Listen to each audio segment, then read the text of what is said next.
Thank you for that lovely introduction. We'll do a follow-up session on saying my last name. We'll give it one more time. Thank you. It's wonderful to be here. It's wonderful to see some friends, some old professors that aren't old chronologically, just old in from a previous time in my life. So when the book I published with Kyle Crowder, Cycle of Segregation, was published in 2017, I went on to give a bunch of talks about the book, and they were all 100% about the book. Around about that same time that book was published, I started to spend more time and energy thinking about how I could do more to take my research outside of the academy. Those efforts took a sharp turn in 2018 when I met a social justice artist by the name of Tanika Johnson. To make a long story short, a Chicago Tribune journalist was doing an article on her forthcoming exhibit at a local art museum, and he was calling me for the wonky academic perspective on segregation, which was at the heart of her art project. After a second journalist called me for another quote on this project, I realized I had to find this person that I was stalking in the media. A little Googling around, and I discovered she was raising money to create a website for her exhibit. So I donated in the hopes that maybe she would email me back and thank me, and I could take advantage of that. So she did, in fact, reach out to thank me via text. We had brunch, we hit it off, largely because Tanika Johnson is a creative who values and is inspired by social science research. And I'm a social science researcher with an appreciation for the power of art. She's been letting me play in her sandbox ever since. So my academic talks during the pandemic really started to shift from being 100% book, because by this time a few people had read it, to sprinkling in references to my work with Tanika, so that my talks were about 75% book, 25% engaged work. Today is the first time I've flipped the script. Seems crazy to do that in my talk at Princeton University, but I'm going to take a risk anyway. My presentation, just to give you a warning, is about 25% book. So for those of you who haven't read the book, you'll get the bird's eye view of it. And it's going to be about 75% about my engaged sociology. So apologize to you if you're hoping for lots of equations. You may be able to either blame or thank Yushia. Yushia taught me all of the statistics classes that I ever took in graduate school at the University of Michigan. So perhaps subconsciously, I was afraid of putting an equation on the board because he's an intimidating person. And let's just be honest, and you all know what I'm talking about. So instead of equations, I have videos for you, which may be perhaps a first in this series of yours, but we'll see. I hope you're willing to indulge me. I'm taking this risk for two reasons. First of all, it is coming to the end of the academic year. And if you're anything like me about that time, I'm ready in presentations and seminar series to have something a little bit different. So hopefully that's how maybe you're feeling. And second, I've observed an increasing desire among sociologists and academics in general to find ways to take our research and expertise outside of the halls of academia and the pages of scholarly books and journals. And there are some terrific models for doing this, but I think there's room for more. So today I'm going to offer you my personal story of a collaboration with an artist in the hopes that it might spark inspiration for any of you who have similar aspirations. I'll warn you though, it's not a roadmap, it's just a spark. So let me get to the 25% book part, which is really just a very bird's eye view of the core arguments in my book with Kyle Crowder, a book that hoped to offer a new framework for how to approach the study of residential segregation, with apologies to those of you who've read the book. The visual representation of Chicago's racial composition shows, probably not a surprise to any of you, how deeply segregated Chicago remains. So we got to this place in part through decades of racist policies and practices at the individual, local, state, and federal level, and they cemented segregation into our cities. This foundation was set thus for the self-perpetuating system that we have today. Given my audience, and in the interest of time, I'm not going to review all of these practices. You can look them up. The point is that these policies are the backdrop that we must always keep in mind whenever we talk about what caused and causes segregation. One can lose sight of this when I talk about my book because our book focuses really on the micro level processes more than the macro. But remember, it's because those processes that I'm talking about play out in this structural context that segregation is self-perpetuated. So what else created and perpetuates segregation? The conventional wisdom that dominated scholarly research for several decades largely focused on these big three explanations. Segregation comes about because of economic differences between racial groups. Segregation comes about because people simply prefer to live with people like themselves, or segregation comes about because of persistent discrimination in the housing market, despite it being illegal. When we undertook our project, Kyle Crowder and I asked ourselves, What have we been missing for these many decades? And eventually we decided to use the lens of the housing search process to try to understand that question. We asked how the big three operate through the lens of a housing search, and we also asked what other social factors shape housing searches in a way that contributes to segregation. Once viewed through the housing search process, we came to focus our attention on the perception and knowledge that people have about the neighborhoods and communities where they might live. And we asked how those perceptions can be viewed as a tool through which segregation is perpetuated. In a series of in-depth interviews that form one of the core parts of our book, we put a big map of the Chicago metro area on a table in a focus group room, and we had a respondent and an interviewer, and I was behind the mirror watching them with much happiness. And for more than an hour, we asked them questions about what they thought of all kinds of, we point to a neighborhood or community and say, what do you think of this? What do you know about it? What can you tell me about it? One of our respondents, Aaron, had a lot to say about the many neighborhoods and communities we asked him about. Some he had been to, some he had never been to. We then asked him how he came to know what he knows about all these places. And his response pretty much sums up the additional 3 social factors we think help shape segregation through their impact on perceptions. He said, where do you get the information? From what I see, mostly the news. My friends, I don't know. I don't write it down where I get it from. It just kind of compiles in this big old noggin right here. So in other words, he came to learn about places through social networks, lived experiences, and the media. And importantly, the information just compiles in this big old noggin. I'm going to come back to the big old noggin in a minute, but for now, I want to unpack how these 3 things are mundane and often overlooked factors that shape what we think of communities and eventually help contribute to where we end up living. And we argue as such, they have a hidden in plain sight impact on the perpetuation of segregation. So let's walk quickly through those 3 factors. From the news is one thing Aaron said. Well, we're broadening the news away from just the local TV news that you might think of as a source of information about local communities, but it's also newspaper ads that signal the kinds of stores that are in a community.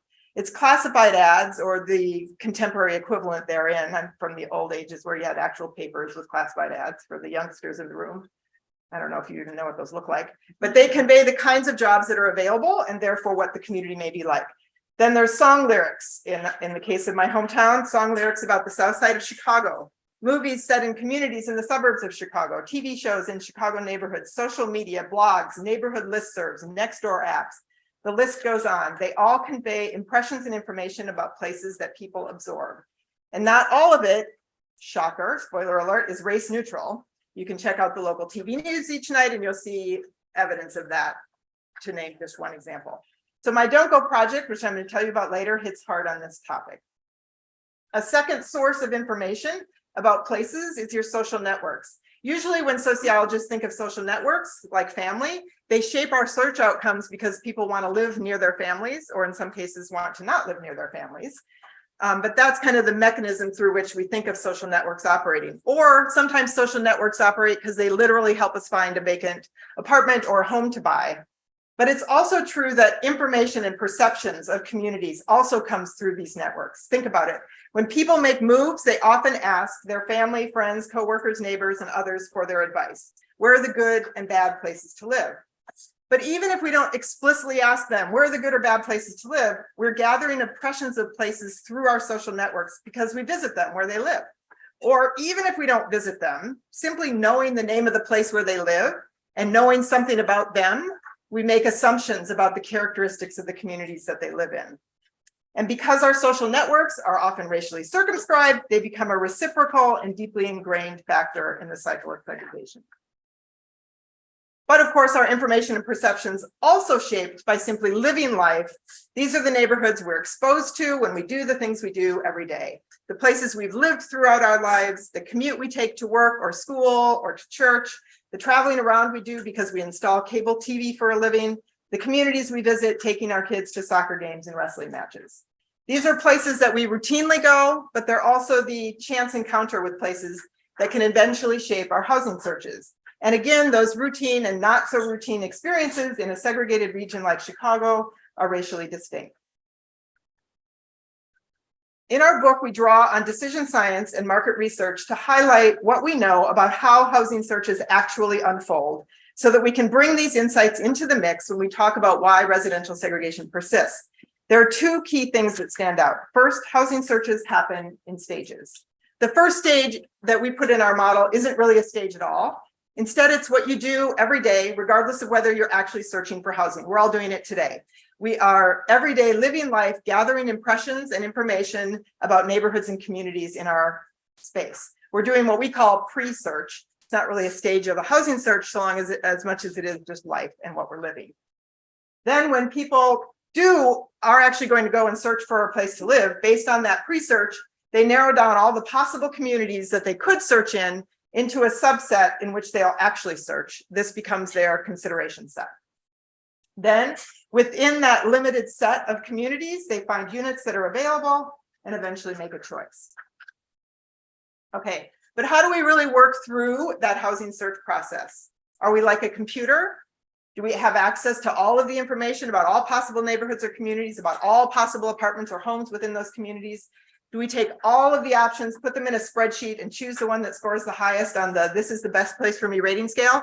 Perhaps there's one or two of you in a setting of a academic setting that did actually do that, but for the most part, that is not what people do. Not what people do.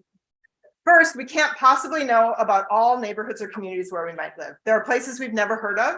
This matters because it's hard. It's not impossible. Realtors can introduce you to new places, but it is harder to move to a place if you've never heard of it. We call the existence of these things blind spots, and we call them racial blind spots because blind spots tend to be racialized and racially distinct in a segregated city. People tend to know about places where their own racial group predominates, with this being especially true for white people. So these blind spots, broadly understood, can contribute to segregation. The second way we are not computers when we search for housing is that we don't have complete information when we make decisions.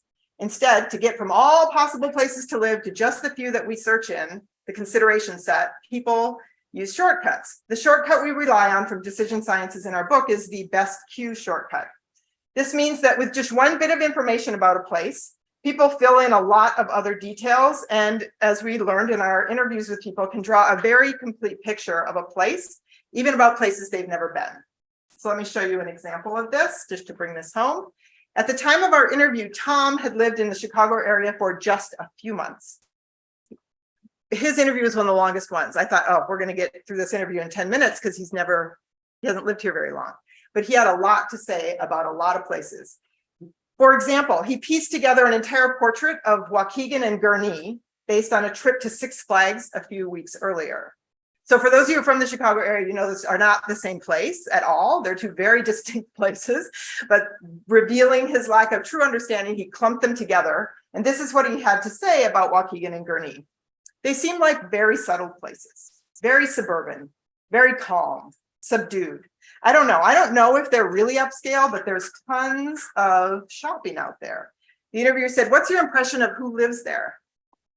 I think it's mostly like people in their 30s, 40s, 50s who have families and want to live somewhere that's a bit more quiet. I don't get the impression that's a very diverse neighborhood, so it's mostly white.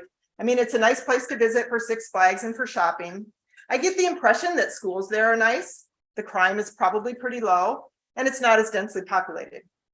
Right, so he got a lot from a trip to Six Flags and a shopping trip, and he was able to go on at length about all kinds of other places where he would see a place was a suburb, and he could tell you about its tax rates and its school quality and its safety, all from that.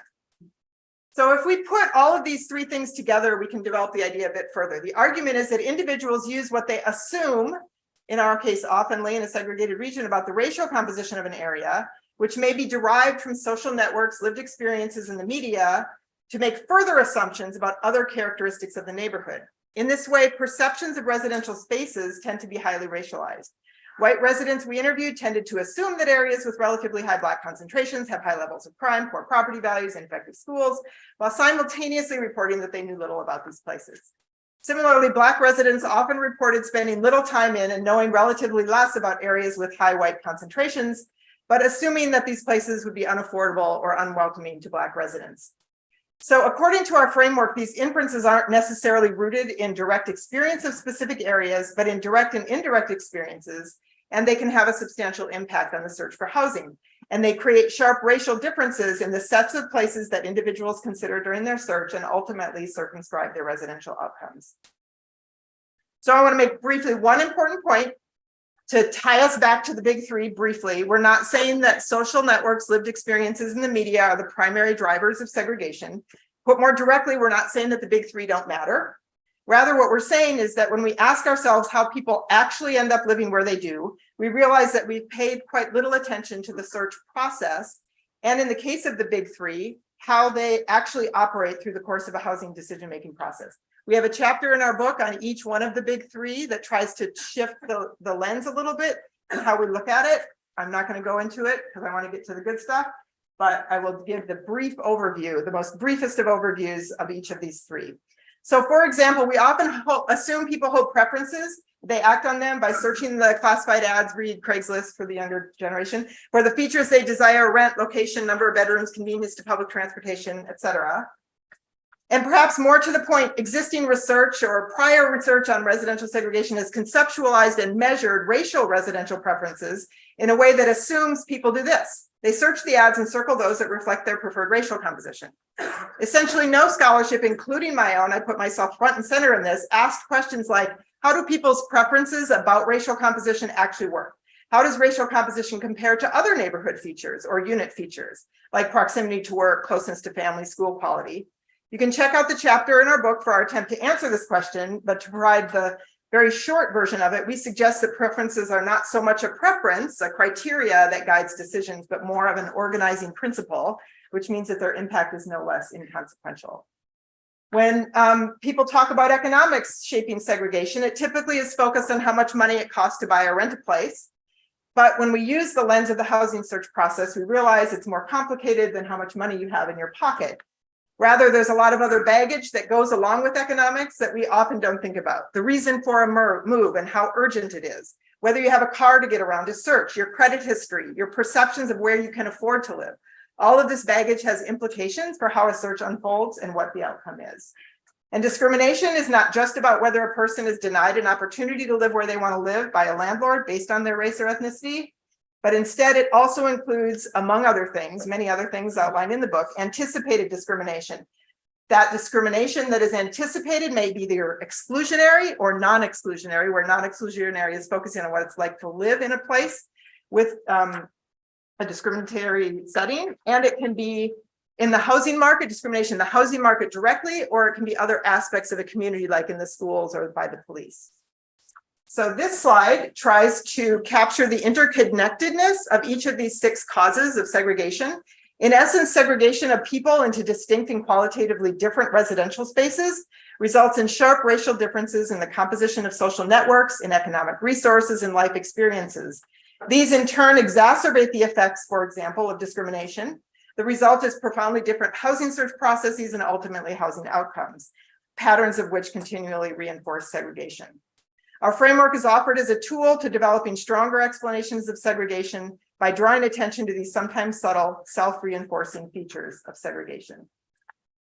So although most of my time recently has been spent on engagement work, I just want to draw your attention to 2 scholarly articles. I haven't completely forgotten about writing such things, but as you will see, they are first authored by a graduate student of mine, so you can interpret from that what you will. In an article with Max Petty, a graduate student, and Amanda Lewis, we explored the question that comes up just about every time I talk about housing searches and racial residential preferences, which is, how can you talk about any of this without talking about schools?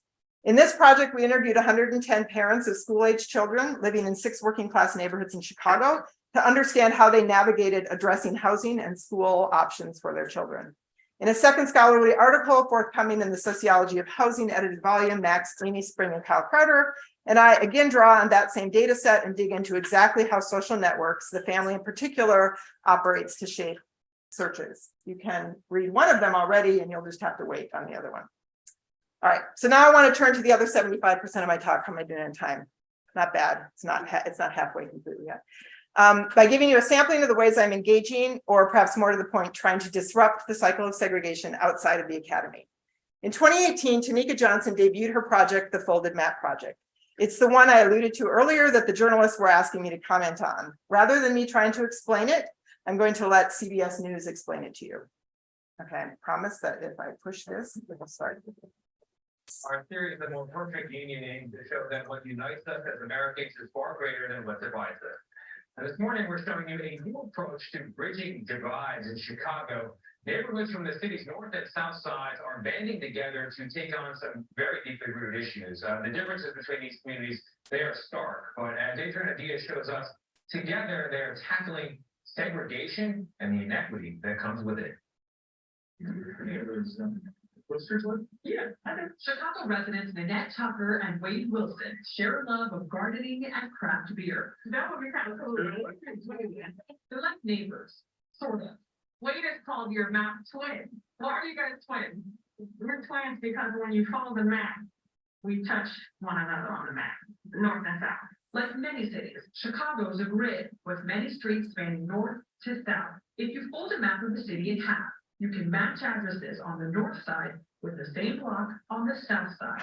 You lived all your life never thinking you had a twin. And now, they live about 15 miles apart. But Wilson and his wife Jennifer live in the majority white north side neighborhood of Edgewater, while Tucker is in the mostly black south side neighborhood of Englewood. How would you explain the differences between both of your neighborhoods, which are essentially equidistant from the center but worlds apart in many ways? It's very clear that neighborhoods primarily on the north side have had more investment. Everything from the street lighting, the grocery stores, restaurants looks plentiful on the north side, and it's not here. It's almost like you feel a light come on at a certain spot when you go north. And when you're coming back south, you can feel the glow that's upon us in Englewood. Curiosity. They met through Tonika Lewis Johnson, a social justice artist who grew up in Englewood, a community often in the news. Two mass shootings. Shot in that Shooting claims the life of a 15-year-old boy in West Englewood. Lewis Johnson created the Folded Map Project, which includes this film, to change the conversation. She contrasts how the same street, like Ashford Avenue, They look very different. looks on the north side The sidewalk, and the south side. the maintenance of the building, none of which has anything to do with gun violence. Only disinvestment. Chicago's segregation is due in part to racist policies like redlining, where banks would designate properties in minority areas, delineated in red, as too risky for mortgage lending, excluding Black Americans from a primary pathway of building wealth, homeownership. You have neighborhoods that are predominantly Black that have low home ownership as a result of the discriminatory practices. Businesses left, so you don't have a business corridor, so therefore you don't have jobs. And now the schools are starting to fail because they aren't properly funded. For solution, bring the north and the south together with map twins. It can feel so overwhelming to try to take on systemic racism, but you would find a way to almost chip away at it one person at a time, one pair at a time. Yeah, let's use segregation as the actual thing that can connect us. In her project, she doesn't shy away from uncomfortable truths. How much was your home? It was $61,000. And how much was your house? $535,000. You ask, wait a minute, what they each paid for their house? You know, it's a little awkward. I think the awkwardness helps people understand how we're all participating in this system that was created before us. And it doesn't truly reflect how we want to connect with each other today. Frankly, we're privileged. It's hard to sit next to a friend who hasn't enjoyed that privilege. We realize that there is an opportunity to actually do something. Wilson and Tucker are doing something together. 3 years after they met through the Folded Map Project, with others, they created Englewood Renaissance. This helping beautify parts of Englewood and is now focusing on increasing homeownership here, creating a community together. Economics might be different, the neighborhoods might be different, but the core of who I am is pretty much the same as the way that Jennifer, I want the same things they want. For CBS This Morning, Adriana Diaz, Chicago. This is Okay, so to continue the story of how I work with Folded Map, it's important to understand that Tanika's Folded Map project has incredible visibility throughout Chicago and increasingly beyond. She's had local, state, national, and international media coverage She's a highly sought after speaker for audiences ranging from elementary schools to boardrooms from Georgia to San Antonio to Paris to London. So I've been spending a few years trying to figure out how I could be helpful to her efforts. Some of the things I do have a scholarly edge to them, and some of them are just rolling up my sleeves and doing stuff. We bumbled around a little bit, but we're starting to settle in on ways that an artist and an academic can work together. 2 years into meeting each other, we have formalized Folded Map as a nonprofit. I have at least 12 titles within that because it's like the two of us as the nonprofit. And our mission is to be a resident advocacy and policy influencing tool that invites audiences to open a dialogue and question how we're all socially impacted by the racial and institutional conditions that segregate the city. We do this through creating experiences and conversations that will seed action, collective, social, and political, to disrupt the cycle of segregation and the inequities and exclusion that it promotes. So we have built out more map twins. I'm going to speed this along because I'm going to run out of time. The original map twins were inspired to create block twins. They did a beautification effort, but they've also been doing all kinds of other more fundraising and homeownership and COVID and all these kinds of things. So it's really built into a thing. We've supported church twins, school twins, and most recently we're in the early stages of real estate agent office twins. We just did a presentation to a bunch of realtors and they're excited about exploring this as well. So they're inspired, all of these entities are inspired by how Folded Map draws attention to the systemic and structural causes and consequences of segregation, but does it in a deeply personal way. As Tanika regularly says, Folded Map is about making segregation personal, because until it's personal, we're not going to break down parts of it. We worked closely with 2 Montessori schools to create school twins, where they did a project together. It was early on in pandemic. They were meeting on Google Meet Classroom and doing all kinds of cool things. They were watching, learning about segregation, and eventually brought them together for a couple of field trips where they had real conversations about inequities, but they also shared TikToks, pizza, and created art together with kids they would never have met in segregated Chicago. We have, in short, expanded their and their teachers' social networks. We're also building out a curriculum for teachers to use in their schools. We've had literally hundreds of teachers reach out to Tanika asking, how can we use this in our classrooms? So we're working on it. Very cool. Just about, I probably messed something up there. Curriculum.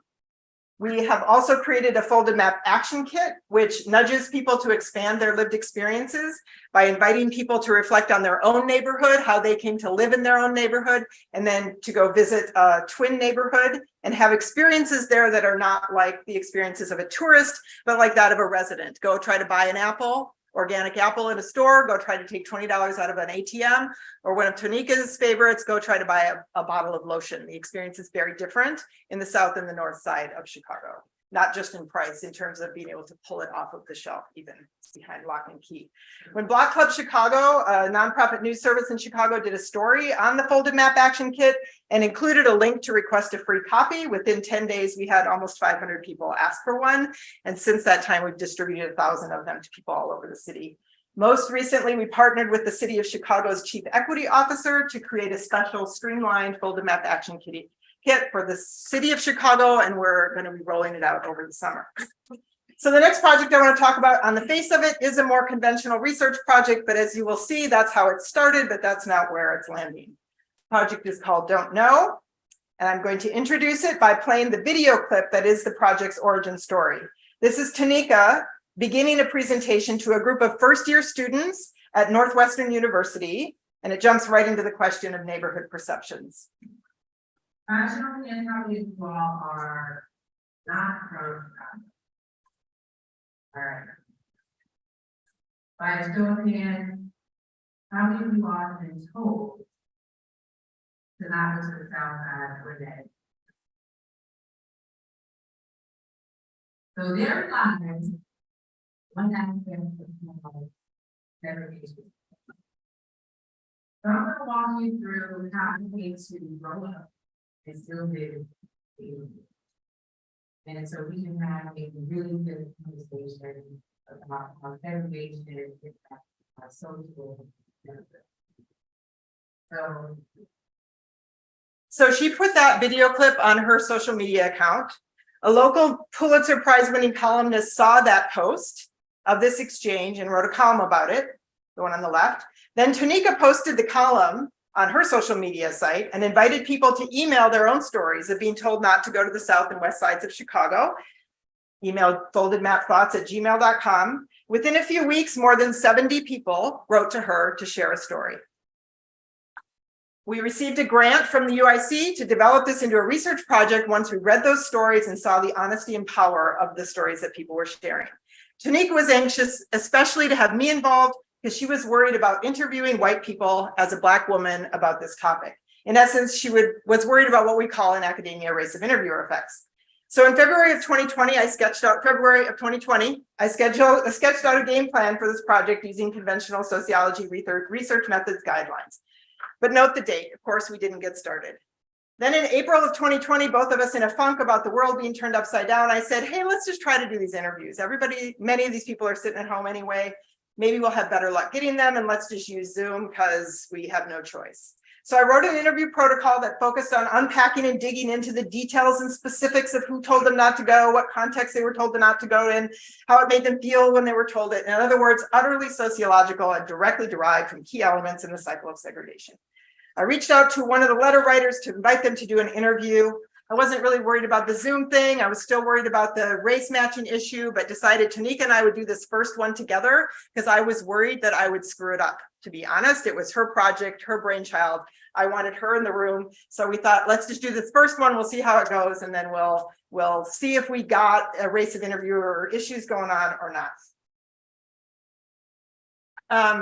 But we didn't end up flying solo after that. About 20 minutes into that first interview, I realized we needed to toss out my carefully constructed playbook, not worry about having both of us do the interviews, forget about the protocol, and interview that one grad student in sociology who offered a story that I didn't really want to talk to because I figured I knew what they were going to say. That's a longer story. I can tell you that later. Turned out that the interplay of a white sociologist and a Black artist was magical. Not only that, but believe me, if it had just been me doing that interview, we would have had a lot of disappointed people who were itching to meet the famous Tanika Johnson. So here's some pictures of what our data collection looked like. Between April of 2020 and about December, but mostly August of 2020, we conducted 29 interviews. Our storytellers were white, but they were also Black, biracial, Latinx, Asian. They were immigrants. They were middle-aged, younger, older, employed, unemployed, small business owners, social workers, engineers, tech workers. And I took the backseat in all of these interviews, occasionally jumping in, but mostly letting Tanika do her thing. By her sharing her own stories and experiences, and simply by virtue of her being an empathic artist, the storytellers became more open as well. It was Tanika who pushed us to dig deeper into big questions about race in America. She had a genuine curiosity to understand the source of white people's attitudes, and she was not constrained by a protocol or by academic conventions. She got us places I never would have taken us as an interviewer. For my part, I was certainly hearing things that I expected to hear given the scores of interviews I have conducted over the years asking people about their racial attitudes. But what I wasn't ready for were the many stories I heard from this group of people who, though they did reach out in this unorthodox context to share their stories, were nevertheless just regular people who were committed to admitting their mistakes about race and figuring out ways they could in their own lives disrupt the cycle of segregation. In 2021, Block Club Chicago, that Chicago nonprofit news service I told you about, published stories about 5 of our interviewees. We did a podcast with them, and we held a public event that featured a conversation between the storytellers and Tanika and I. These are the headlines from the stories, just to give you a flavor of what they were like and the range of the storytellers. But I particularly want to share a clip from one of the stories from a piano repairman who is a transplant to Chicago from Pittsburgh, having come to Chicago to learn the piano repair trade. By the way, this is not IRB research. I cleared it with them. They defined it as not research, so that's why I'm about to show you a video from our interviews. So here's a little excerpt from our interview with him.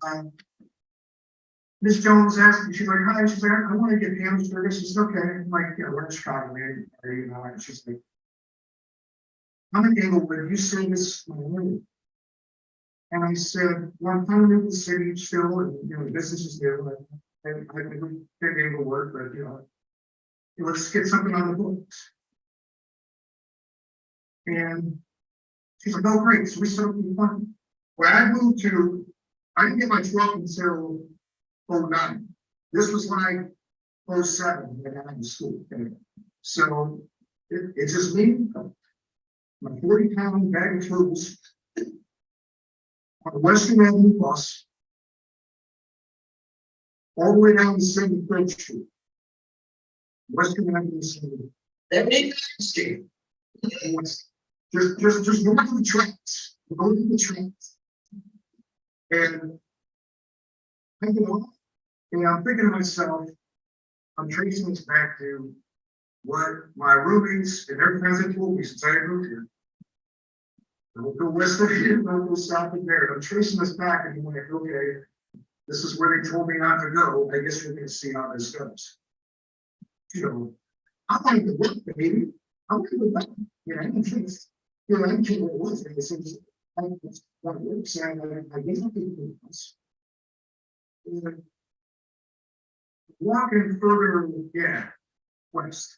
And as I'm walking on 73rd, because she lived on, my client lived on like a little side street. And as I'm walking, I noticed like a few empty lots, whatever, and the homes were just beautiful. They were gorgeous. And I'm like, well, here I am. I'm taking this all in. I'm looking around. And this was an area that I was told that if I was white, it was automatic that I was going to be shot, robbed, and killed within minutes. And all these things were going to happen. There's drug cartels and violence and all this stuff. And I gotta be honest with you, I was kind of disappointed because I didn't see any of that stuff. I didn't see any of it. And I'm thinking, I'm walking, like, there were kids playing in the street. There were elderly folk having coffee or breakfast on the front porch. And so I'm walking to Miss Jones' house. I get in, and she was so nice. She's cooking chicken, and she put out like a plate of cookies and just you know, I had water and cookies, and she just kept offering. She was so sweet. I remember that clear as day. And so I was thinking, I was just a parent that I would be grateful for food. It's you know, it's just sad. So I'm looking upstairs, and I think she got kind of emotional when I was. She said, I want to thank you for all your work. I didn't want to tell you this on the phone, but you live about the 6th or 7th technician phone. Because I couldn't get anyone to do it. And I stumbled on me for the kid. She's like, just be more, you know, you know, they with the, you know, they want service. I really she is, and then she thought of it. We're not the only community that suffers from this, just so you know. I'm like, well, just so you know, you can call me anytime. You can call. I'm here. Just you might be able to when you need any. And it's just kind of like, I'm like, it's still, I'm like, I never had this impact from like this is you know, the average. It's not so the north side, which is like, oh, so this round is like, this was something special. So the other half of this story, I'm starting to run out of time. So the other half of this story, just to give you the sort of next stage of this kind of story that I'll never forget. He packed up his bags, went back to the bus stop to wait for the bus, and he was standing there, and all of a sudden a police car pulls up in front of him and says to him, "Need a ride?" He's like, "Why do I need a ride? Why are these police officers asking me if I need a ride?" "Well, we can get you out of here, man. Aren't you going north? We'll get you out of here." And the police officer like really insistent that he take a ride with them because he was unsafe. He looked back at the 15 or 20 other people waiting in line for the bus and was just like, "No, yeah, I don't think so." So he did not take the ride from the police officer. But just as an example of yet another mechanism through which people are told don't go, right? You have a police officer showing up telling you that they can get you out of here. So I'm running out of time and I have one whole adventure to talk to you about. But anyway, we're in the midst of writing a book. It's probably not going to be an conventional academic book. perhaps a textbook or a manual or something. It's still in progress, but we're combining the insights of an artist activist with a scholar sociologist, using the medium of personal storytelling to produce an optimistic conversation starter in which the stories help reveal the systemic and personal causes of the cycle of segregation and plant seeds for how to help disrupt it. These are the themes that we have in the book, which I'm not going to elaborate on. I want to get to the third adventure. You see, the problem of doing this talk for the first time is I don't have a good sense of the time. So I've got too much. Okay, so the other adventures I want to share you with is a convergence of multiple threads of folded maps work. So let me introduce two other connections that we have. We are working with something called the Chicago Bungalow Association, which is an organization that equips homeowners with resources to maintain, preserve, and adapt their bungalows and older vintage homes, thereby strengthening the neighborhoods that they anchor. We partnered with them because the bungalows around the city of Chicago also have north and south counterparts. So the obvious idea was to create bungalow map twins. And in the process of creating bungalow map twins, as opposed to just general map twins, was that we were twinning bungalows. So you guys as an academic audience will love this. We were controlling for housing stock and home ownership because the homes were similar size. They're all homeowners. They all loved their bungalow style homes, and they were all raising children in their homes. But there were, of course, tremendous differences in the cost of the homes that they had. Their entry into home ownership also looked very different. And one thing that stood out absolutely above all for all of our north-south twins were the challenges that the South Side twins had when they moved into their homes. They moved into their homes. Many of them were recent gut rehabs with shoddy workmanship and cutting corners. So they had roofs that needed to be completely redone, plumbing that was done wrong that they had to redo, all these kinds of things that created these inequities sort of from the start for these individuals. We also learned from working with the Bungalow Association that these homeowners experience very different service provider experiences, much like Joey, the piano technician, right? This is an example. Climate change has created many more people needing flood mitigation systems installed. And you can see the difference in experiences on the left, the north side, $10,000 in costs and versus $20,000 if you live on the south side, and all of these other inconveniences that come along with it. So it really drew attention to maintaining ownership. So we have a lot of people interested in getting the home ownership gap reduced, getting people into homes. And what we're experiencing and demonstrating and sharing stories about are the inequities once you're in the home, and the costs and the challenges that people on the south side and in disinvested communities face in trying to maintain their homes and stay in their homes. So this connects with another project of Tunika's called Inequity for Sale, that was born out of a report by Duke University that put the cost of the 1950s and 1960s land sale contracts. If you don't know what those are, we can talk about those later.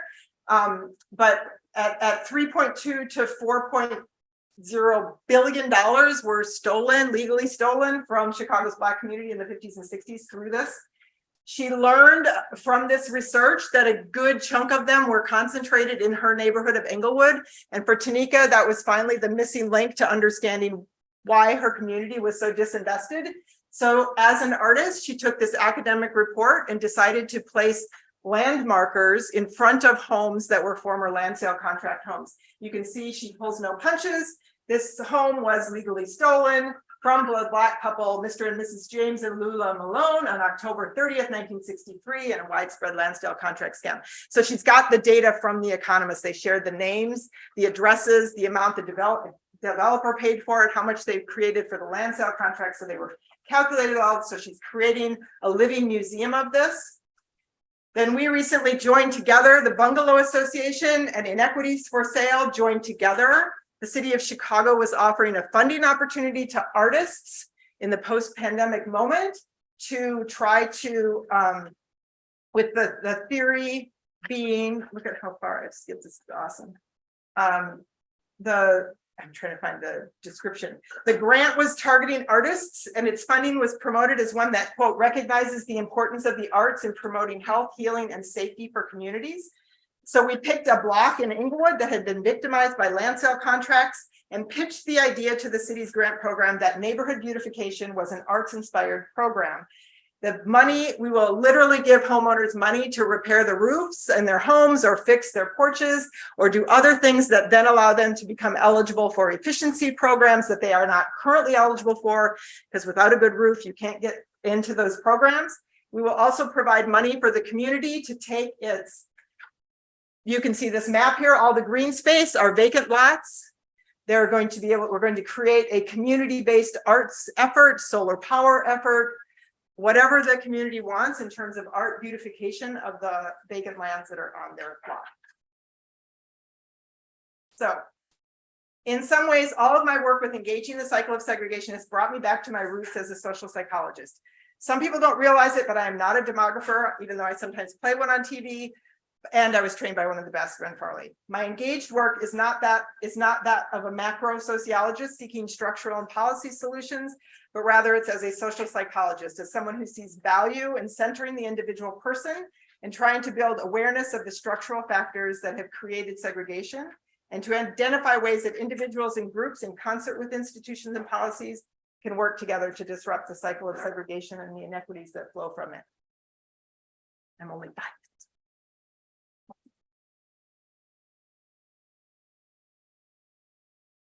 Fantastic.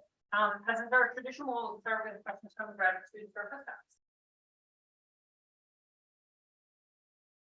Thank you very much. I end up very quickly to one that's about political impact for the governors, and as a result of these different projects, have policies been adjusted because they were watched on the inequity, but watched the attention in a different way. And the second question is about other cities. Atlanta, for instance, was by what you can see. I mean, there's so many cities where you look, and I imagine there's a lot going on there, but whether it's changed for the community that from other cities. Yeah. Yes, thank you. So in terms of the political impact, I can't point to anything directly, but this last project that I was telling you about that is directly drawing attention to the idea of maintaining home ownership as opposed to simply access to it. We are working with the Chicago Community Trust, and we're having roundtable discussions, and they're going to start putting money into, and we think we're starting to make an impact on funders thinking about funding those kinds of efforts on top of the access to home ownership. And it has also kind of converged, thanks in large part to Robin Bartram's new book called Stacked Decks, which talks about this kind of issue as well. We're starting to bring a coalition in Chicago together that is going to try to make inroads in the policy world on things like that. The other part I would say is our partnership with the city of Chicago. We do have an inroad into the mayoral office. Of course, that's changing on May 15th. In theory, the new person will be sympathetic and interested in this. So we have partnered several times with the city of Chicago. There's not a direct policy change that I can point to at this point. In terms of other cities, absolutely. I manage Tanika's folded map Chicago @gmail.com email address, and routinely getting emails from Salt Lake City, San Antonio, Atlanta, Boston. We had a conversation with people in sort of city management in Boston. So yes, there's definitely, everybody sees this and goes, yeah, we got that in our city too. So we recently had a partnership with Rockford, Illinois, who reached out to us and said, we want to figure this out in Rockford too. So they also have their little line that they can fold, it's origami in some cities. It's not quite the same, but the principle is the same. Thank you. So I have a quick question about kind of the tensions you saw in working with the communities in the closet. So the background, everyone participation involved in land housing, and so there's affordable housing activists who are more lots of property, and then there's people who are like, no, you're competing property or poverty, you need more vouchers. So there's multiple different competing interests and tensions that emerge around how to solve segregation, affordable housing, the racial equity gap. So looking at this, did you see any pushback within the community about the beautification project, the ways of beautification? Did you observe difference of opinions that emerged in the community itself? So we are this picture on the left was taken about 3 weeks ago. So the project is just getting started. It was a meeting with some of the residents in the middle. It's the 3 residents in the middle, and their reaction at this point. So we're very early, we're in the honeymoon stage, right? So everybody is like, thank you. Nobody has ever come to us and offered this to us. They are not worried about gentrification. They are worried about whether they can stay in their homes, whether they can get a new roof so they can get new energy efficiency and things like that. So at that very micro level, we are not experiencing that. I think in terms of all of the other entities, Tanika is very not political. She's an artist. She's trying to get conversations started that spur other people into action. And so we are not in the weeds of those kinds of debates. We are really focused also on making segregation personal for people so that they can then in their worlds see how they could do something. So teachers is a great example, right? They're like, this is something that I understand and I can talk about, and I can change how I talk about race in my classroom because of this tool. So it's really centering the person and then building out from that to the structural and the political and all that. So we're sort of over here agitating the conversation and trying to get the conversation in front of as many people as we can, and offering we don't give them a roadmap because they're the experts in their world, whatever world that might be, teaching, a boardroom, CEOs, whatever. That answers your question. This is what